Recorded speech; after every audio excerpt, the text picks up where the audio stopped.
Because he lives, I can face tomorrow. Because he lives, all fear is gone. Because I know, oh yes I know, he holds the future. And life is worth and living just because he lives.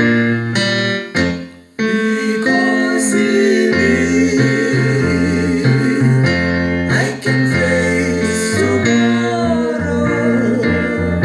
Because he lives, all fear is gone. Because I know, oh yes I know, he holds the future. And life is worth a living just because he lives. God sent his son, they call him Jesus. He came to love, heal and forgive. He lived and died to buy my pardon. An empty grave is there to prove my Savior lives. Because he lives, I can face tomorrow. Because he lives, all fear is gone. Because I know, oh yes I know, he holds the future. And life is worth a living just because he lives. Because he lives, I can face tomorrow. Because he lives, all fear is gone. Because I know, oh yes I know, he holds the future. And life is worth a living just because he lives. And then one day I'll cross the river, I'll fight life's fight, I'll war with pain. And then as death gives way to victory, I'll see the lights of glory, and I know he lives. Because he lives, I can face tomorrow.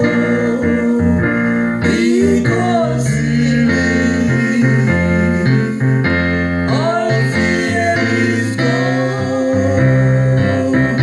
Because I know, oh yes I know, he holds the future. And life is worth a living just because he lives.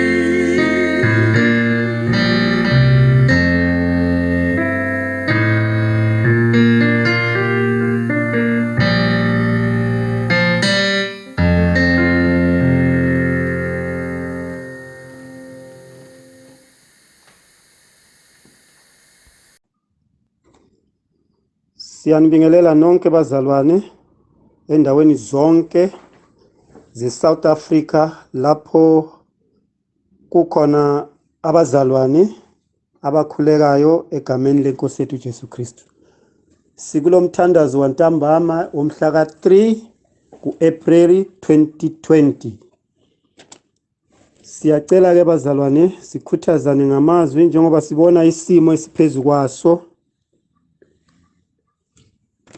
Sihlaselwe isifo esinzima kakhulu.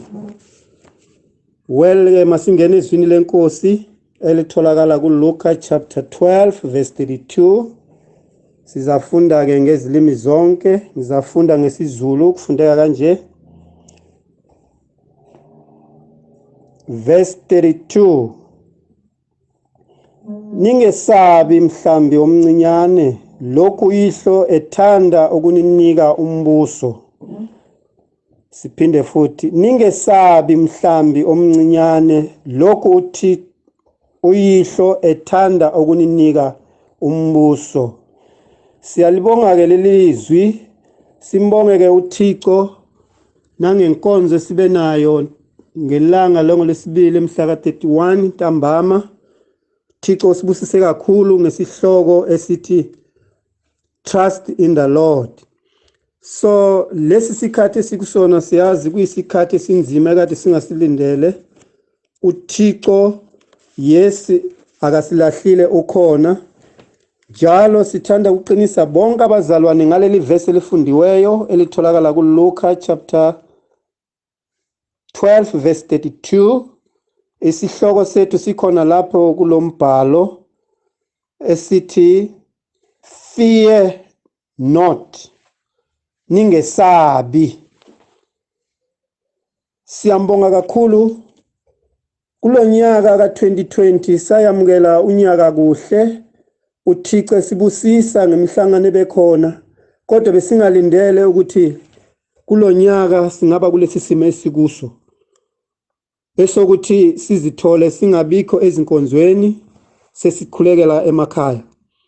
Manje isihloko esinaso manje esokukhuthaza omunye nomzalwane ohleli emthandazweni ekhuleka ngezikhathi zonke. Yikho lapho uJesu eqinisa abafundi bakhe esimeni esingaba sinjani noma ngabe sinzima kangakanani.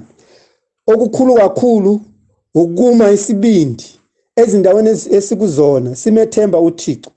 Sizafunda lapha ngesilungu Luka chapter 12 verse 32. Fear not, little flock, for it is your Father's good pleasure to give you the kingdom. Hiso isihloko sethu esimingaso kule nkonzo yantambama yongo-6 ukuthi fear not, little flock, umhlambi omncinyane. Njengoba sibona izinkonzo zethu manje ziqhubeka ezindlini esikuzona.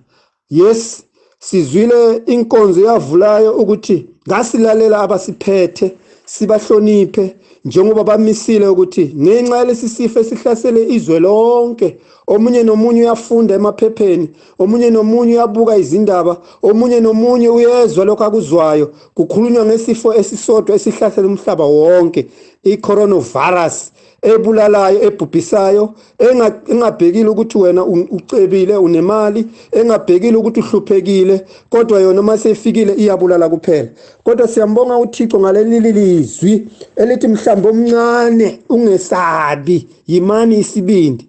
Manje ngaleli lizwi siyaqinisana abazalwane emabranchini wonke kusukela eWestern Cape kuze kuyofika eMusina, noma kusukela eWestern Cape kuze kuyofika eKerry. uThixo uyasikhuthaza uthi yimani isibindi mhlambi omncinyane, ningesabi. Ngokuba nxa izivunguvungu zivuka abazalwane bayathuthumela, nxa izivunguvungu zihlasela abazalwane basuke bengasazi ukuthi babambe kuphi bayeke kuphi. Kodwa ngalombhalo esiwunikiweyo othi namhla ntambama ningesabi mhlambi omncinyane, lokhu ihlo ethanda ukuninika umbuso. Siyambonga uThixo ngaleli verse. Asiphindeni sifunde omunye umbhalo esiwuthola ke ku-Isaiah chapter 41. Isaiah chapter 41 sifunde khona uverse 10. Isaiah chapter 41 sifunde uverse 10. Isaiah 41 verse 10. Verse 10. Ungesabi ngokuba nginawe, ungabi naluvalo ngokuba nginguThixo wakho, ngiyakuqinisa, yebo ngiyakukusiza, yebo ngiyakukusekela ngesokunene sokulunga kwami.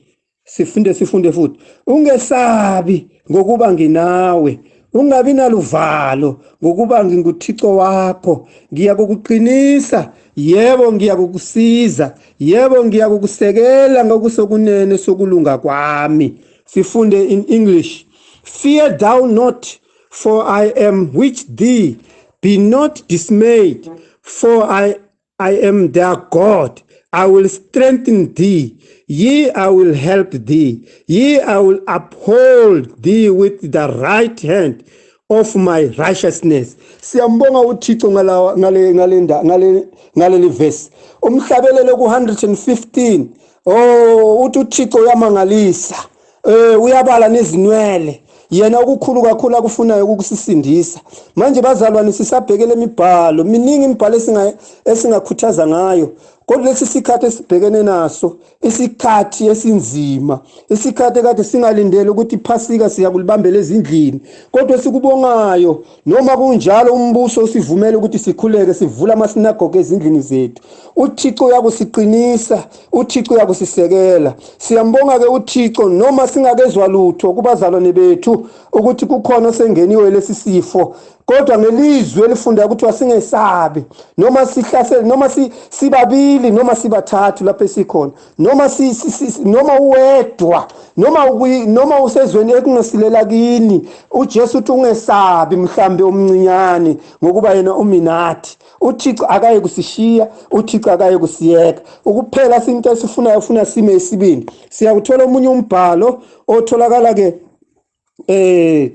kuMateyu chapter 10, sifunde khona uverse 28. Mateyu chapter 10 sifunde khona uverse 28 siyehle nayo. Mateyu chapter 10, sivuleni Mateyu chapter 10 verse 28. Ningesabi ababulala umzimba, bengebulale umphefumulo. Noma esaba kakhulu ongabhubhisa umzimba nomphefumulo eGehena. Verse 29. Akuthengwa yini imizililo emibili ngopeni na? Akuyukuwa phansi namunye kuyo engazi uyihlo wenu. Verse 30. Kubaliwe nezinwele zonke zamakhanda enu. Verse 31. Maningesabi, niyayidlula imizililo eminingi.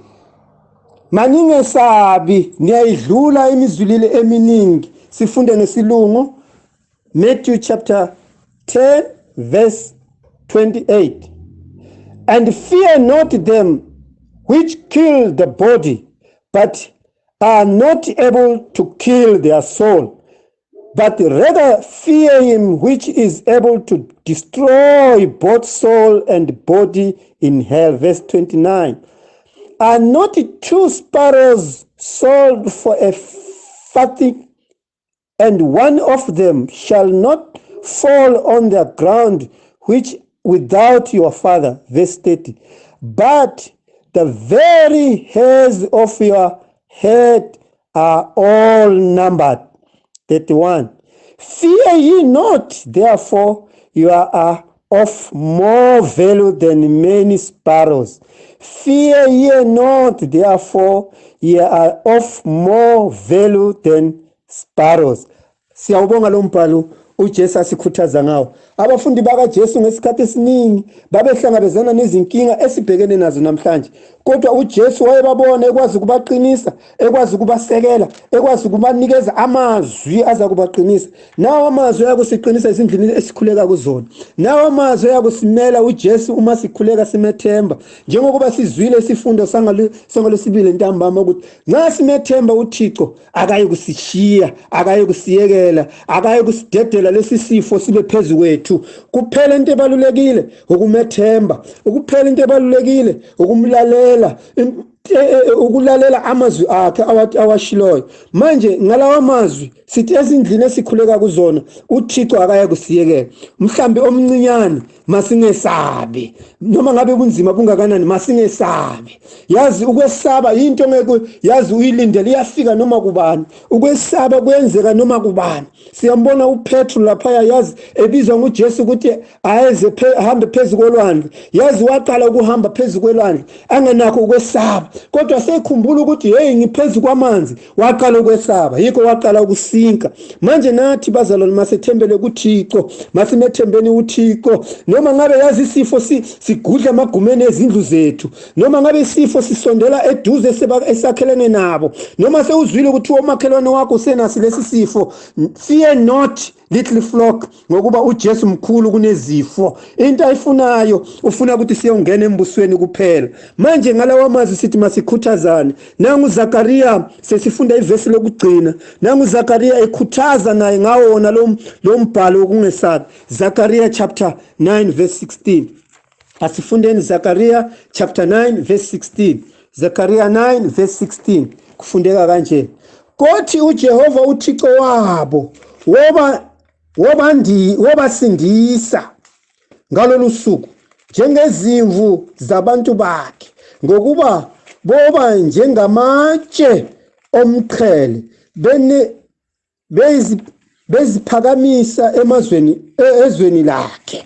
Siphinde futhi: Kothi uJehova uThixo wabo wobasindisa ngalolu suku njengezimvu zabantu bakhe, ngokuba boba njengamatshe omqhele beziphakamisa ezweni lakhe. Sisezweni likaThixo, sisezweni elamiswa nguThixo. Manje noma sihlaselwa ubunzima, noma kumemezela isifo somhlaba njengoba sibona ukuthi inani liyanyuka usuku nosuku, abafayo baningi, abangcwetshayo baningi, khona manje akusabhekiwe ukuthi kunezinye izifo ezibulalayo, sekuwonke umhlaba ubheke lesi sifo. Kodwa into kumele siyenze thina, fear not, njengomhlambi kaJesu, njengomhlambi kaThixo. Uthe uJesu, ezami izimvu ngiyazazi, ziyalizwa izwi lami, ziyangilandela noma ngabe ngiya kuphi, uma ngizibiza ziyasabela. Manje lapho uIsaya uyakhuluma uthi kothi uJehova uThixo wabo wobasindisa ngalolu suku. Ngalolu suku lwesifo uThixo uyakubasindisa. Ngalolu suku lwalesi sifo uThixo uyakubamela. Manje ke sithi bazalwane, kusukela khona eWestern Cape kuze kufike eCario, lapho ibandla likaThixo likhona, sithi imani sibindi, maningesabi. Njengokuba lisho umhlabelelo ethi abantwana abenkosi abanalo uvalo, abanalo usizi, uThixo uyababhekelela, uThixo uyakusibhekelela. Okuphela kufanele sikwenze, umzalwane ose-Eastern Cape makakhulekele osevenda, osevenda makakhulekele Nkosi yami oKwaZulu Natal, oKwaZulu Natal makakhulekele njalo oseMpumalanga, oseMpumalanga makakhulekele oseGauteng, oseGauteng makakhulekele oseNorth West, oseNorth West makakhulekele nomunye oseZimbabwe. Njengokuba lesi sifo sihlasela umhlaba wonke, siyabona umhlaba uyanyakaza. uThixo makasisize kule ntambama. Asifundeke ngesingisi wona lo mbhalo otholakala kuZakaria chapter 9 verse 16. And the Lord their God shall save them in that day, as the flock of his people. For they shall be as the stones of crown, fitted up as a sign upon his land. uThixo makasisize, uThixo uyakuba nathi bazalwane, uThixo uyakusinceda, uThixo uyakusilwela. Siyabona sesingaphesheya, uThixo uyakusisikelela. Sithi ngalawa mazwi kungathi omunye nomunye ngenhliziyo angahlabelela umhlabelelo osecilongweni levangeli 115 icilongo levangeli, ezwe amazwi alotshwe khona ukuthi uThixo uthini ngabantwana bakhe, uthini uThixo ngomhlambi wakhe. Njengoba sizwa lesi sihloko esithi fear not little flock, Ungesabi mhlambe umncinyane, uJesu khona imini nobusuku, uyakusisekela, uyakusiphilisa, uyakusibusisa, uyakusigcina lesi sifo sidlule njengefu phezulu kwamakhanda ethu. Manime isibindi bathandekayo, uThixo uyakusisekela. Abafundisi bamile njengoba sizwile executive isinikeza izindlela zokusondela kuThixo izikhathi zonke. Masibambeni khona lapho kusukela eWestern Cape kuze kufike eMusina. Yimani ngalawa mazwi, nebulawayo yonke, iBotswana yonke. Nkosi yami uThixo makasisize, busisa leli zwi lakho Jehova. Siza kuvala amehlo sithandaze, omunye nomunye nxa kuthandazwa makawe ngamadolo, masikhuleke nisonke. Thixo wethu olungileyo, Thixo kaAbrahama noIsaka, siyabonga baba, singumhlambi omncinyane. Lawa mazwi Nkosi yami makafinyelele kubazalwane bonke, njengokuba nawe owalethe emhlabeni ukuthi Thixo sibambe lawa mazwi, singabamba wona siyakuphumelela. Siyakubonga ke Thixo nomandla wonke, busisa Jehova omncane nomdala lapho behleli khona, abagulayo Nkosi yami nabaphilileyo, mawubavikele Nkosi yami ngesake isandla njengoba ningesabi mhlambe omncinyane. Busisa Nkosi yami izwe lakithi, busisa umhlaba wonke, sindisa Nkosi yami njengoba sibhekelele Nkosi yami isikhathi sokunikelwa nesikhathi sokuhlupheka kwakho. Masihlupheke nawe ezindlini zethu, masihlupheke nawe lapho esikhona, masiyeke komhlaba sibambelele kuwe. Sibusise ke mnini mandla wonke, busisa nako konke, busise Nkosi yami nabafundisi bonke ezindaweni zonke. Siyabonga Thixo wami, sonke masingene emthandazweni, masikhulekele imphefumulo wethu nesibindi ngayo uJesu Kristu umsindisi wethu kuze kube phakade. Amen.